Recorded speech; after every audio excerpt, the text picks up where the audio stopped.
पाकिस्तान तहरीक इंसाफ का जो जलसा हुआ जेहलम में और जिस तरह से नाकाम हुआ, उस पर चहमगोइयों का सिलसिला जारी है। इन दिनों में जब सैलाब से लाखों लोग मुतासर हैं, करोड़ों अरबों रुपए का नुकसान हो चुका है और लोगों की जमा पूंजी से लोग हाथ धो बैठे हैं, उनको मदद करने के लिए सियासतदानों की जानिब वो देख रहे हैं। मगर पाकिस्तान तहरीक इंसाफ ने जेहलम में जलसा करके ये साबित करने की कोशिश की कि वो तमाम तर हालात के बावजूद आवाम में मकबूल है और बड़ी तादाद में इमरान खान को लोग सुनने आएंगे। मगर अमलन ऐसा ना हुआ। इमरान खान का जलसा जिस तरह से नाकाम हुआ, यकीनन वो पाकिस्तान तहरीक इंसाफ के लिए एक फ़िक्रमंदी का मकाम है और उनके लिए सोचने का मकाम है कि वो एमरजेंसी के हालात में अपनी सियासत से ताइब हों और लोगों की मुश्किलात के लिए आगे बढ़ें। पंजाब और खैबर पख्तूनख्वा में तहरीक इंसाफ की हुकूमत है, लोग इमरान खान की तरफ देख रहे हैं और लोग ये उम्मीद का इजहार कर रहे थे कि शायद इमरान खान अपनी सियासी सरगर्मियाँ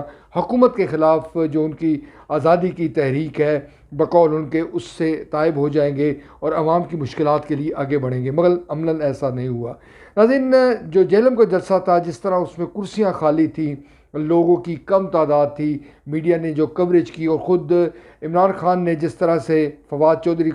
की मज़म्मत की और उनकी क्लास ली, उनको ये कहा कि ये नाकाम तरीन हमारी जो इंतखाबी मुहिम थी उसमें से ये एक जलसा था, ये यकीनन अलार्मिंग सूरत हाल है। तहरीक इंसाफ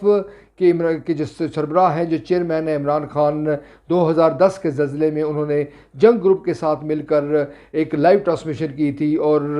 करोड़ों रुपए इकट्ठे किए थे और अरबों रुपए की मद में उन्होंने अपना हिस्सा डाला था और ये कहा था कि लोगों के की जो मुश्किलात है उसको कम किया जाएगा और लोगों को अपने पाँव पर खड़ा करने की कोशिश की जाएगी। अब इमरान खान ने टांक में गुज़िश्ता रोज़ ये बातचीत करते हुए इस बात को तस्लीम किया है कि जो मौजूदा जो सैलाब की तबाहकारियाँ हैं वो 2010 की निस्बत कहीं ज़्यादा है। यानी 2022 का जो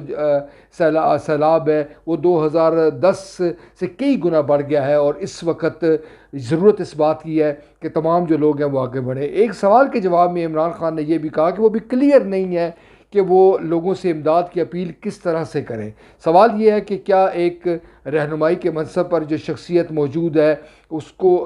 ये समझ में नहीं आ रहा कि तबाही कितनी हुई है, कितने शहर बर्बाद हो गए हैं और पाकिस्तान का जो बेशतर हिस्सा है उसमें इस वक्त सैलाब की सूरत हाल है, लोग मर रहे हैं, लोगों के माल मवेशी जो है वो मर रहे हैं, लोग खुले आसमान के तले मौजूद हैं। हाल ही में जो 5 भाई जिस तरह लुक़्बे अजल बने और जिस तरह वीडियो उनकी सामने आई, वो भी तमाम जो पाकिस्तानियों को और बिलखसूस पूरी दुनिया के जो लोग हैं जो इस मामले से कंसर्न है उनके लिए वो अफसरदगी का बायस बन गई। इमरान खान के लिए ये लाजिम है कि वो अपनी जो सियासी हिकमत अमली है उसकी जानिब रजू करें। यकीनन ये अब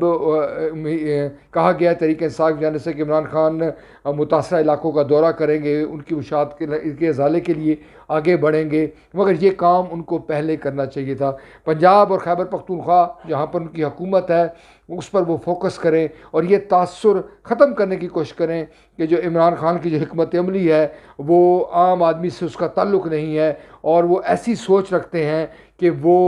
लोगों से अमलन ला ताल्लुक़ है और वो अपने अहदाफ के मामले में लोगों के जज्बात की, ख़यालात की, मसाइब की परवाह नहीं करते। तहरीक इंसाफ अगर इस हिकमत अमली से रजू नहीं करेगी तो कभी इम्कान है कि तहरीक इंसाफ को आने वाले दिनों में तबाहकुन सियासी नुकसान हो जिसका अजाला करना शायद मुश्किल हो।